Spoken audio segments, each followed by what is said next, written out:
আসসালামু আলাইকুম রহমতুল্লাহ।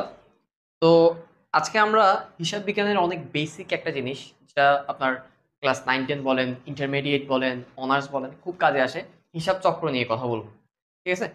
হিসাব চক্র মূলত হচ্ছে হিসাব চক্রটা বোঝার আগে আমাদেরকে আগে একটা জিনিস বুঝতে হবে, হিসাবকাল। আমাদেরকে কি বুঝতে হবে? হিসাবকাল। যেমন চলমান প্রতিষ্ঠান ধারণা অনুযায়ী, কি ধারণা অনুযায়ী? চলমান প্রতিষ্ঠান ধারণা অনুযায়ী একটা ব্যবসা প্রতিষ্ঠান চলতেই থাকবে। এটা কখনো কি হবে না? বন্ধ হবে না। মালিক মরে যাক বা যে কেউই মারা যাক না কেন, প্রতিষ্ঠান কি হবে না? অফ হবে না। এই যে আ চলমান ধা উম চলমান ধারণা অনুযায়ী যে প্রতিষ্ঠান যে বন্ধ হবে না, আ অনবরত চলতে থাকবে।